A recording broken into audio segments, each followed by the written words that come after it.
Hey y'all, I knew it's another one I forgot about. I'm being ultra petty today. Now you see the date on this one.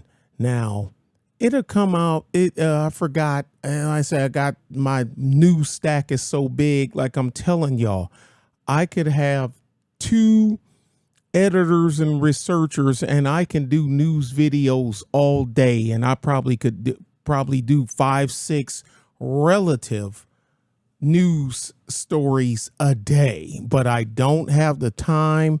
I don't have the manpower, and I'm doing this one before I carry my sorry butt to bed. Dig it. Y'all see what it say? Now, where's all the yelling, chirping, and harping over Biden's monotonous sending the troops back? Now, here's the killer part. I mean, play it out in your head. Let's be for real. Play it out in your head. Now, he went ape crap over the troops in Afghanistan. Y'all know the hasty withdrawal. We left millions upon millions of dollars of equipment and armament there, and that was the best he could do, according to them.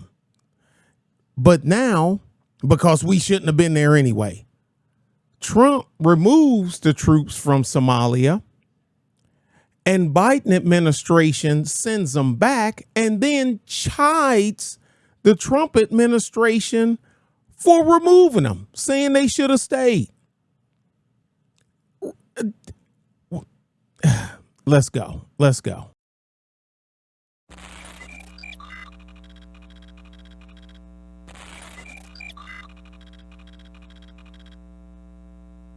I ain't gonna do this whole thing. I'll leave the link for anybody that's gonna that want to read the whole thing, because I know the majority of folks have short attention span unless it got something to do with booty, titties, or money, their money. But anyway, let's go ahead and do this right fast.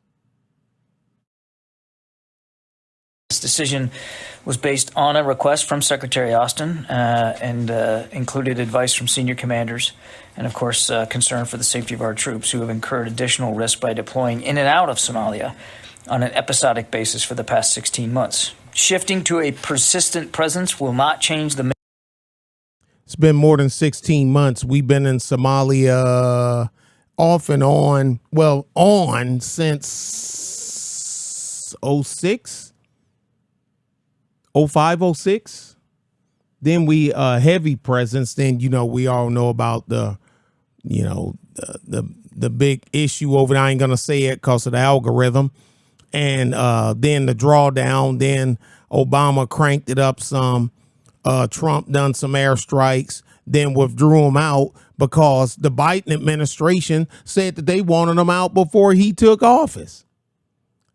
So he do what the heck they, with the incoming presidency's wish. And what was his reward for it? They chided him for taking them out. Mission, and it will not imply substantial changes in resources. We're working now to evaluate local conditions, including those following the Somali presidential election yesterday, and we're engaging partners in the region, including the Somali government, to determine the best way forward. Al-Shabaab continues to conduct attacks, certainly there in Somalia. They have been capable of conducting attacks in the region. And we know that in the past they have expressed at least the intent and desire to attack outside the region, including against American interests. So we're watching this closely. This is not a threat that's going away. Again, it's not like we haven't been doing anything in Somalia at all. That's not true. It's just the secretary believes, and the president has approved his recommendation that a better, more efficient way to get at that threat is to have a more persistent presence. Okay, well, stop. India high-rise towers demolished for violating laws. Okay, let's go. President Joe Biden signed an order to redeploy hundreds of U.S. troops to Somalia in an effort to counter the Islamic extremist rebel group Al-Shabaab. It's an effort that American military leaders said has been hampered by then President Donald Trump's late-term decision to withdraw the troops from the country. The Biden administration requested that he done it. The incoming administration requested that he done it. This ain't hard to find. Anybody that want to find it, it's easy to find. Sometimes the internet is your friend. The decision to station forces again in Somalia rather than rotate them in and out is intended to maximize the safety and effectiveness. Oh, that's what he said. Yeah, that's kind of bad. Yeah. People look at destroyed shops in Mogadishu's Lido Beach in Somalia, April 23rd, 2022, after a bomb blast by Somali Islamic extremists. Rebels hit a popular seaside restaurant, killing at least 6 people. Military leaders said it came at a cost, wasting time, money, and momentum as troops had to rotate in and out of the country. Now, that part I agree with.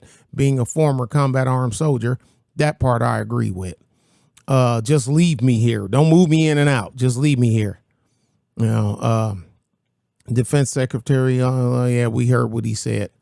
The group has killed more than a dozen Americans in East Africa, including 3 in January 2020 attack on a base used by U.S. counter-terrorist forces in Kenya. Later that year, the U.S. charged a Kenyan who had been taking flight lessons in the Philippines with planning a 9/11 style hijacking attack on behalf of al-Shabaab. I remember that. Somalia began to fall apart in 91 when warlords ousted dictator Siad Barre and then turned on each other. Yes, they did. I remember that. American soldiers deployed there in 92 to stave off national famine and peacekeeping missions with a 94 withdrawal 5 months after humiliating Black Hawk Down. That was humiliating. I was chomping at the bit then. I was an active reservist then. I'd left active duty. I just left active duty. I'd done 10 years active and all the rest was active reserve, which you still get to go to the 2-way rifle range. So the reserve part didn't mean SHIT. Anyway, y'all, I'll leave a link so anybody want to see the read the entire piece without me just glazing over it will. Y'all be good and be safe. Bye.